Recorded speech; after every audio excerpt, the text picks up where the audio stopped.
I'm Jimmy Young, the founder of PCM TV, and I'm so happy to be joined by a friend in Washington, D.C. His name is Morgan Fox, and he is with the National Organization for the Reform of Marijuana Laws, which has taken on a completely different challenge over the last few months, let's just say. Morgan, thanks again for joining us, because I always do enjoy chatting with you about all sorts of things.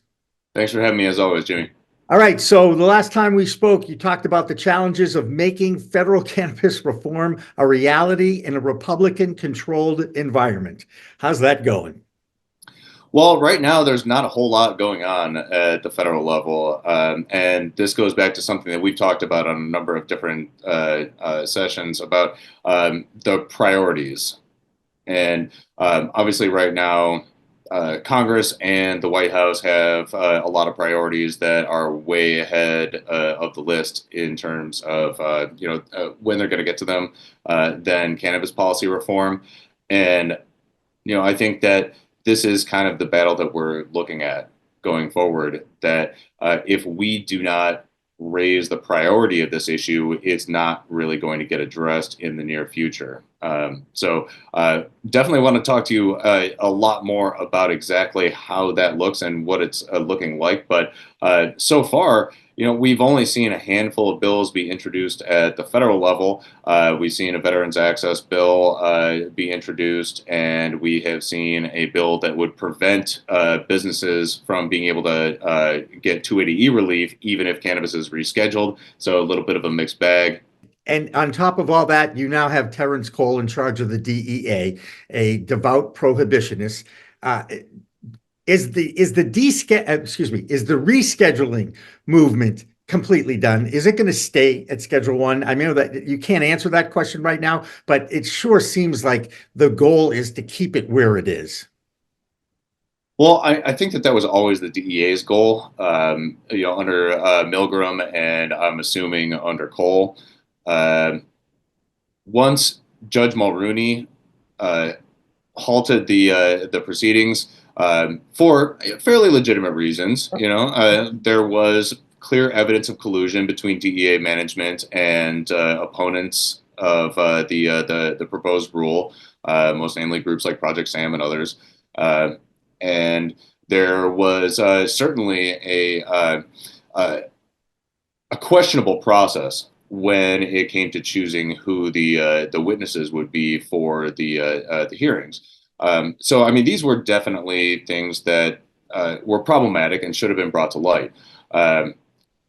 Unfortunately, it did result in the proceedings being delayed, and now the ball is entirely in DEA's court under a potentially even worse DEA administrator under Terry Cole than we had with Ann Milgram.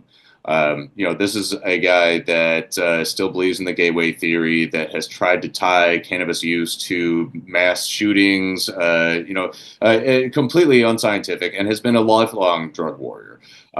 So he has no interest in resuming the proceedings. He has no incentive to do so unless he starts getting some heat from on high.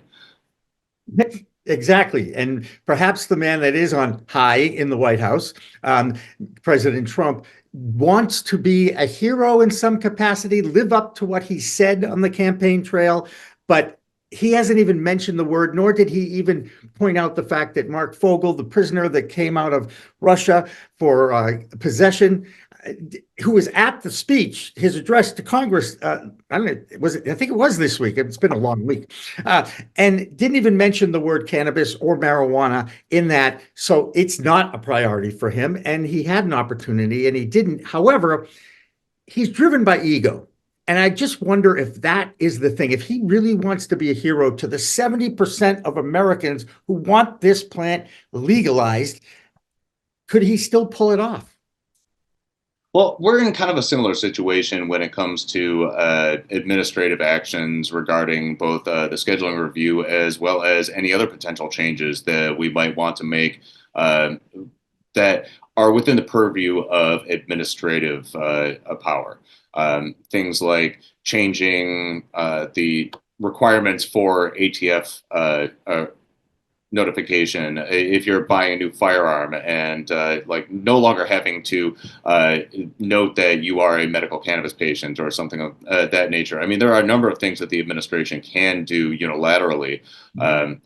And it's very unlikely that these things are going to happen unless not only we can show effectively to the White House that these are good and sensible measures that are going to actually help people, but that they also have political utility as well. Yeah. And Well, so that is going to be the big challenge, because, as you said, this is this is not a priority issue right. for quite a few people, even among people that actually support cannabis policy reform. So And unless people that really, really care about this issue are able to show their lawmakers and show the White House that this is a priority issue for people, and that they will be making voting decisions based upon their choices of policy positions, we're not going to be able to elevate this issue to the point where we can actually make substantive change. Now, that is not necessarily going to always be the case when we're talking about things like appropriations in the House or the Senate. But it certainly will be the case for things like standalone legislation or for administrative actions such as the rescheduling petition. Because until there is massive pressure from the White House, we're not going to see the DEA restart the rescheduling petition proceedings. We're not going to see folks like Jim Jordan allow bills to be brought to consideration in House Judiciary. We're not going to see Thune bring these bills up for consideration at all. We're not going to see a number of committee heads in Congress actually let these bills come to light until there is a directive from above saying this is a priority issue, this is important to the administration, we need to make it happen. yeah, I hope I live to see that day. Anyway, the thing that bothers me a lot, though, about politicians is they tend to use the cannabis opinion, okay, when they need it. When they need something, when they need, oh, I know, governors, for instance, have budget shortfalls. So I know what we'll do. We'll add more taxes onto the cannabis people. And it's happening in multiple states around our country right now. And that bothers me in amongst many other things, but in particular, when it comes to politicians using the cannabis issue as a tool to get whatever agenda they have passed. Because they know 70% of Americans want it legalized. Yeah, I mean, cannabis consumers are not criminals, and they're also not ATMs for the federal government or for state governments. Right. And I think that it's very difficult to convince lawmakers that maintaining tax rates or lowering tax rates actually leads to increased revenue. But not very many issues are dealing with an incipient, unregulated market that people can easily pivot to or pivot back to, I guess is more appropriate in this case. Yeah. And there are, I'm sorry, go ahead. I was going to talk more about the states because there are other issues at the state level. And in fact, a lot of threats to basic democratic policy, if you will. The state of Idaho comes to immediate in my brain on that one. How concerned, and I've seen Paul's comments too online, but how concerned is NORML and other pro-cannabis people in DC are they with the fact that Ohio's taking a beating? The people said this, and now the legislature gets involved and says, "Oh no, we want to undo that." Then you have what's going on in Texas right now. I mean, I get that we have 24 adult use states. I get that we have, I think it's 41 now decriminalized medical states, and yet, for whatever reason, again, the state of democracy is under attack here because the lawmakers, the elected officials, are just trying to change the rules to fit their own agenda. How concerned are you about that? This has actually been a tactic that has been in play for a couple of years now, but is really starting to come to the forefront. When you can't change people's hearts and minds, you take away their voices. And this is something that we have been seeing pretty significantly. I mean, we saw it in the last few years, more in the framework of trying to move or either like deny the ability of initiatives to get to the ballot, or move them into elections where historically the demographic turnout is going to be in the same sort of realm as people that generally do not support cannabis policy reform. But we're also seeing things like in Idaho that you mentioned, where the legislature is trying to take away the ability of the electorate to run ballot initiatives on drug policy at all and Right. reserve that solely to themselves. One of them is designed to prevent any sort of changes to drug policy unless 2/3 of the legislature supports it. The other one, which actually seems to be having a little bit more juice right now, that's HJR 4, simply reserves the right to determine drug policy to the legislature. And I think that this is actually kind of indicative of another thing that we're seeing, that a lot of bad legislation has been being pushed out that's really, really, really bad, and everybody gets up in arms about it, and then something that is not quite as bad gets introduced very quietly and starts to slide through.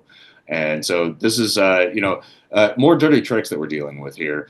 But just to get back to your original point regarding people trying to steal the will of the people, we are starting to see, a number of state legislatures trying to push back on citizen-initiated ballot proposals that have been enacted into law. Oftentimes under the pretext that voters didn't know what they were voting for, which I think is incredibly insulting to any voter. But we're not just seeing it at the state level, we're seeing it at the local level as well, in places like Colorado Springs or in a number of localities in Texas. And the pushback against the will of the people, look at this historically. We have had almost 70% support for legalization nationwide for years now. Right. And politicians are still lagging behind the curve on this. And it seems as if this is just another manifestation of that, and an even more pernicious one, in that not only are politicians ignoring the will of the people on this, but they're actively trying to steal their voices or overturn their will late after the fact. And it's like, elections have consequences. You can't play Monday morning quarterback just because they voted in a way that you don't like. Right. That's, do your job. There was a certain coach in football that used to use that saying all the time. And I don't see them doing their job. I don't see them doing the due diligence in the background and looking at the research. And I'm also seeing something, a lot of new information is being looked at. They look at these surveys and research that have been done, and they're spinning it to fit their own agenda. And I'm talking about the SAMs of the world, the prohibitionists out there. All of a sudden, the same surveys that NORML and others have looked at and said, look, these are the conclusions, here's the scientific research. They're looking at it and saying, oh no, we saw this in this particular survey. So again, it's a lot of propaganda has been out there over the last 2 months. I've seen that, Morgan, and it bothers me. Well, I mean, that's what they call what we said now, too. So, I mean, the same allegations could be levied both ways, but we try to really make sure that we not only make a differentiation between causality and correlation, but we are also freely admitting when there are problematic issues arising from either changes in policy, as well as letting consumers know when there are problematic issues involving specific kinds of cannabis use or specific kinds of cannabis products. Our opponents aren't doing that. Mm-hmm. No, they're not. And I hope the future, it's something, the industry is clinging to something positive, because I've gone to a few events. I've talked to plenty of people at the dispensary level, at the grow level, at the legal level. It's a bleak set of things going on right now, and everybody's kind of depressed about the future. Is there anything that you can share with the audience that would give us hope? No, I think there is. Like I said, I do think that there is the potential for us to be able to make significant federal progress, even if it's not full descheduling. I do think that there are some things that we can get on the margins, either through the appropriations process, be that protecting adult use states from DOJ or Homeland Security interference. And that latter one is a really big issue, which I think we've talked about last time, but I think it's becoming an even bigger issue now. Well, because Kristi Noem's in charge of Homeland Security, and she's on record when she was a governor, didn't want to have anything to do with it. So. True, but I don't think that Kristi Noem particularly has all that much power within that organization. I think, significantly for the worse, she's a mouthpiece for other people within the administration. But I do think that it's going to be very, very difficult to work with that agency when Kristi Noem is an avowed prohibitionist and actively work to try to stop, South Dakota's cannabis laws. Right. And we actually just recently had a very serious attempt in South Dakota to push back even the medical initiative that voters put into place, and that effort failed by one vote. 7-6. I remember that. I know. That is serious cause for concern. Right. But getting back to the federal level, I do think that there is potential cause for hope, either through appropriations or for some incremental standalone measures. I think particularly ones involving veterans, Second Amendment rights, for housing. I think we have some opportunities, but again, none of these opportunities are really going to come to fruition until we can convince the White House that this is something that should be prioritized.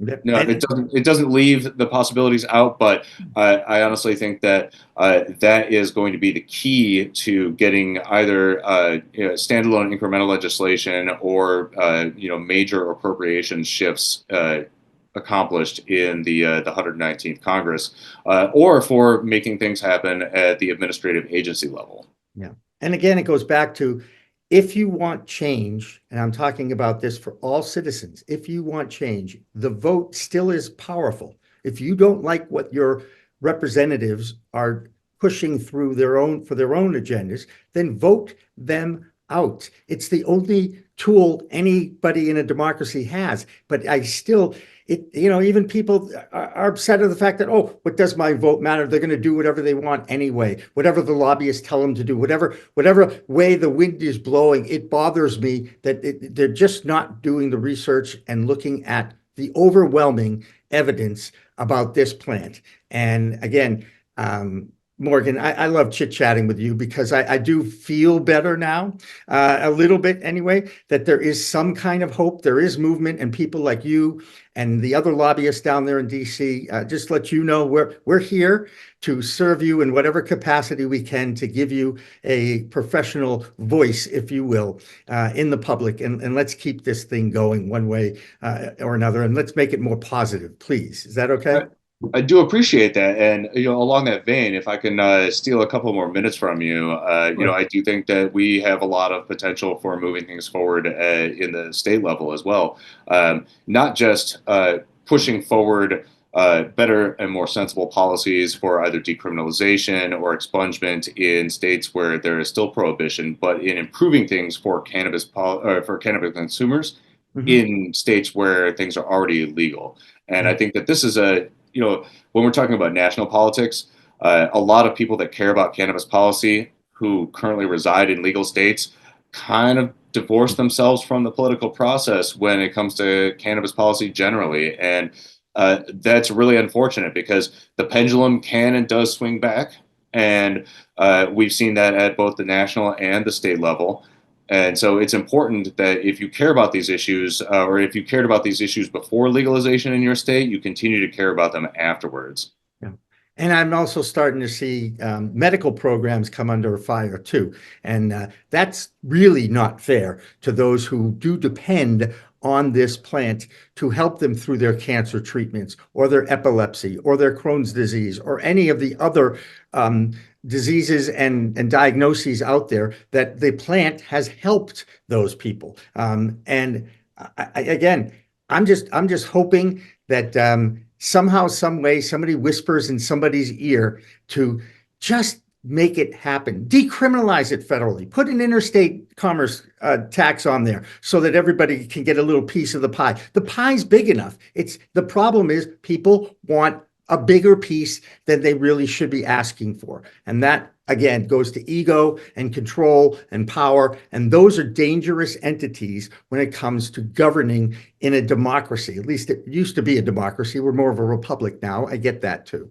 Morgan Fox, the Political Director of NORML, as always, a pleasure to chit chat with you. And you have given me a little hope. You have raised my depression a little bit. So I thank you, as always, for joining us on a regular basis here on our Cannabis Coast to Coast news show.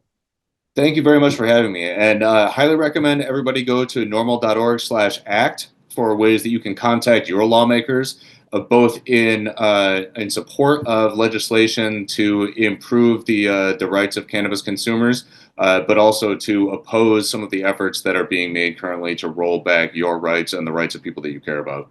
There you go. He's Morgan Fox. I'm Jimmy Young. We'll have more after this.